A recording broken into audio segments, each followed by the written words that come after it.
तो कैसे हैं आप सभी। आशा करता हूँ आप सभी बहुत ही अच्छे होंगे। मेरा नाम है अभय सिंह और आपका बहुत बहुत स्वागत है जेएनबी मंत्रा पर। बच्चों, आप बहुत दिनों से बार बार कमेंट्स करके पूछ रहे हैं कि सर करेक्शन विंडो आएगा कि नहीं, फॉर्म मेरा गलत हो गया है, सही होगा कि नहीं। तो आज की इस वीडियो में आप सभी को यही जानकारी देने वाला हूँ कि आप सभी का जो फॉर्म है, जिन अभ्यर्थी का गलत हो गया है फॉर्म, तो बिल्कुल भी घबराने की ज़रूरत नहीं है बच्चों, क्योंकि आपके लिए करेक्शन विंडो आएगा। ठीक है बच्चों, करेक्शन विंडो आप सभी के लिए आएगा, तो परेशान नहीं होना है। जैसे मान लीजिए आपका जो लास्ट डेट है फॉर्म भरने का बच्चों, वह जो है 16/9/2024 है। ठीक है, तो ये जो फॉर्म भरने का जो लास्ट डेट है बच्चों, इसके ठीक 10 या 15 दिन के अंदर, ठीक है ना, 10 या 15 दिन के अंदर ही आप सभी का जो करेक्शन विंडो है वह जो है आ जाता है। ठीक है, बट करेक्शन विंडो में आप बहुत चीज़ों को नहीं सुधार कर सकते हैं। कुछ ही ऐसे आपके सबमिट करना होता है फॉर्म में, कुछ ही ऐसे पॉइंट्स जिन्हें आप सुधार कर सकते हैं वो लिस्टेड रहता है। ऐसा नहीं कि फॉर्म में बहुत ज़्यादा गलती कर दिए हैं और सभी को सुधार सकते हैं, तो ऐसा बिल्कुल भी नहीं है।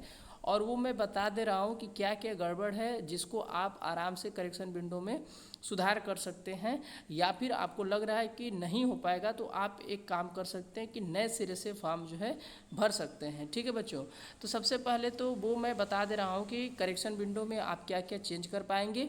इसके बाद मैं आपको बताऊँगा कि बहुत सारे ऐसे अभ्यर्थी हैं जो बिना आधार कार्ड के फॉर्म भरना चाह रहे हैं, उनके लिए क्या प्रोसीजर है वो भी मैं बता दे रहा हूं। तो वीडियो को बच्चों, आज हम बात करने वाले हैं जवाहर नवोदय विद्यालय की बेस्ट बुक के बारे में, जो कि अग्रवाल एग्जाम कार्ड की बुक है। बच्चों, ये क्लास 6 के लिए, ठीक है, और ये दोनों माध्यम में उपलब्ध है, हिंदी और इंग्लिश माध्यम में, दोनों माध्यम में उपलब्ध है बच्चों। और ये कंप्लीट गाइड बुक है बच्चों। यहाँ पर देखिए, मानसिक योग्यता परीक्षण, अंगणितीय योग्यता और भाषा परीक्षण, तीनों विषय को आपको इसमें दिया गया है। साथ ही साथ इसमें बच्चों 2800 से भी ज्यादा प्रश्न पत्र भी देखने को मिलेगा, मतलब कि क्वेश्चन टाइप का है आप सभी के लिए। देखिए, यहाँ पर पूरा चैप्टर वाइज यहाँ पर दिया गया है बच्चों। तो ये जवाहर नवोदय विद्यालय की बेस्ट बुक होने वाली है। यहाँ पर देखिए एनालिटिकल चार्ट भी दिया गया है बच्चों, विश्लेषण चार्ट जिसको बोलते हैं, वो सारा चीज यहाँ पर दिया गया है, ताकि आपको आसानी हो जाए कि कौन से चैप्टर से कितने क्वेश्चन पूछे जा रहे हैं एग्जाम में बच्चों। ठीक है, तो कुछ इस प्रकार से ये बुक आपको देखने को मिल जाएगी। ठीक है बच्चों, तो और इसका मैं बता दूं, इंग्लिश मीडियम में तो आता ही है, साथ ही में ये देखिए प्रैक्टिस शीट भी इसका आता है, जवाहर नवोदय विद्यालय का अग्रवाल एग्जाम कार्ड का बच्चों। ठीक है, इसके अंदर आपको 20 प्रैक्टिस शीट देखने को मिल जाएगा और 8 जो है सॉल्व पेपर देखने को मिल जाएगा। तो बच्चों, देर किस बात की, फटाफट जाइए, दोनों बुक को आप परचेज कर लीजिए। मैं वीडियो के डिस्क्रिप्शन बॉक्स में मैं इसका लिंक दे दूंगा। साथ ही साथ आप अमेजन या फिर फ्लिपकार्ट, ठीक है बच्चों, अमेजन या फिर फ्लिपकार्ट से आप जाकर इस बुक को परचेज कर सकते हैं। Thank you. पूरा आप देखिएगा। ठीक है बच्चों, तो सबसे पहले आपको कहाँ पे जाना है, जवाहर नवोदय विद्यालय के ऑफिशियल वेबसाइट पे चले जाना है। जैसे कि मैं यहाँ पे नवोदय विद्यालय सर्च कर दे रहा हूँ, तो जैसे ही यहाँ पे नवोदय विद्यालय सर्च करूँगा तो ये कुछ ही सेकंड के बाद ये ओपन हो जाएगा। राइट, अब यहाँ पर ओपन होने के बाद हम लोग क्या करेंगे, नीचे आएंगे बच्चों, स्क्रॉल डाउन करके। ठीक है, यहाँ पे हम लोग नीचे आएंगे। नीचे आने के बाद यहाँ पे जो हमें दिखाई दे रहा है एडमिशन नोटिफिकेशन वाले जो कॉर्नर है उस पर, इसके बाद यहाँ पे हम लोग लिख देंगे करेक्शन विंडो। ठीक है, करेक्शन विंडो जैसे ही हम लोग लिखेंगे बच्चों, करेक्शन विंडो, ठीक है ना, तो ये तुरंत आपका यहाँ पे आ जाएगा। ये देखिए, यहाँ पे ये आ जाएगा आपका करेक्शन विंडो। ओके, चलिए देखिए, अब जैसे मान लीजिए क्लास 6 का जो करेक्शन विंडो है, जो पिछली बार आपका आया था, तो वहाँ पर देखिए आप क्या क्या चेंज कर सकते हैं, ये साफ साफ दिया गया है, तो आप उसके हिसाब से देख लीजिएगा। यहाँ पर देखिए, जब आप फॉर्म भर देंगे, और फॉर्म भरने का जो लास्ट तिथि है इस साल 16 तारीख है। ठीक है बच्चों, 16/9/2024।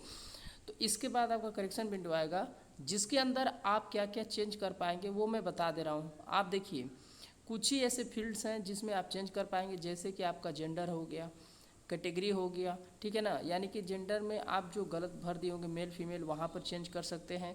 कैटेगरी में जैसे कि कोई जनरल का होगा ओबीसी भर दिया होगा, या फिर कोई ओबीसी का होगा एससी भर दिया होगा, तो वहाँ पर आप चेंज कर सकते हैं, यानी कि जेंडर चेंज कर सकते हैं, कैटेगरी चेंज कर सकते हैं। इसके बाद अपना एरिया बदल सकते हैं, जैसे कि बहुत सारे ऐसे बच्चे होंगे जो रूरल एरिया के होंगे बट वो अर्बन भर दिए होंगे तो वो भी आप चेंज कर सकते हैं। और अपना डिसेबिलिटी यानी कि जो पीएच कैटेगरी के बच्चे होंगे वो भी अपना यहाँ पे करेक्शन कर सकते हैं। और साथ ही साथ ये जो मीडियम ऑफ एग्जामिनेशन है, जैसे बहुत सारे ऐसे बच्चे होते हैं जिन्हें इंग्लिश में पेपर देना होता है और वह जो है फॉर्म भरते समय हिंदी का चुनाव कर देते हैं, तो वो जो है यहाँ पे बदल सकते हैं। तो आप देख पा रहे होंगे साफ साफ कि करेक्शन विंडो में बहुत चीज़ों को नहीं बदला जा सकता है बच्चों, कुछ ही ऐसे चीज़ हैं जिसे आप यहाँ पे बदल सकते हैं, ठीक है। बहुत ज़्यादा आप इसमें नहीं बदल सकते हैं। तो आप देख लीजिएगा, यदि आपका इनमें से कोई गड़बड़ होगा तो आप वेट कर लीजिएगा, जैसे ही करेक्शन विंडो आएगा तो आप वहाँ से जो है चेंज कर सकते हैं। क्योंकि यहाँ पर देखिए पिछले साल का मैं रिकॉर्ड बता रहा हूँ, यहाँ पे करेक्शन विंडो आया था, ठीक है। और ये जो है 3 से 4 दिन के लिए ओपन रहता है, तो ये आप आराम से जो है अपना बदल सकते हैं। और साथ ही साथ एक बात और मैं बता दूं बच्चों, यहाँ पे अगर मैं ज़्यादा आपको लग रहा होगा कि मेरा ज़्यादा गलती है तो आप नए सिरे से एक नया फॉर्म भर दीजिए और उससे एडमिट कार्ड जो आएगा वो आप लेके जा सकते हैं। हालांकि मैं ये रिकमेंड करूँगा कि ये जो प्रोसीजर है इसी को अपनाइएगा, क्योंकि ये जवाहर नवोदय विद्यालय के ऑथेंटिक वेबसाइट से मैं आपको ये जानकारी दे रहा हूँ कि आप क्या क्या बदल सकते हैं, ठीक है। अब रही बात बिना आधार कार्ड के फॉर्म कैसे भर पाएंगे, वो भी मैं आपको बता दे रहा हूँ। जैसा कि मैं इस पोर्टल पे आ गया जहाँ पे आपका फॉर्म भरने वाला है, यहाँ पर देखिए साफ साफ दिया गया है, यदि किसी अभ्यर्थी के पास आधार कार्ड नहीं है उस स्थिति में आपको क्या करना है। देखिए यहाँ पे बता रहा है कि यदि अभ्यर्थी के पास आधार संख्या नहीं है तो सक्षम सरकारी प्राधिकारी द्वारा जारी माता पिता का निवास प्रमाण पत्र यहाँ पे लगाना है।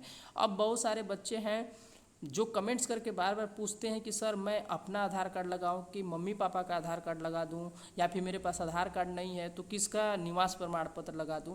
तो देखिए सिंपल सा यहीं पर लिखा गया है साफ साफ बच्चों कि या अगर में आपके पास आधार कार्ड नहीं है, आधार संख्या अभ्यर्थी के पास नहीं है, तो वहाँ पे आपको माता पिता का निवास प्रमाण पत्र चाहिए, मम्मी और पापा का। याद रखिएगा बच्चों, आपके माता जी और पिताजी का निवास प्रमाण पत्र चाहिए, वो भी सक्षम सरकारी प्राधिकारी द्वारा जो जारी है वो निवास प्रमाण पत्र चाहिए, याद रखिएगा, ठीक है। ऐसा नहीं है कि आपके पास आधार कार्ड नहीं है और आप अपना निवास प्रमाण पत्र लगा देंगे, तो ये गलत हो जाएगा।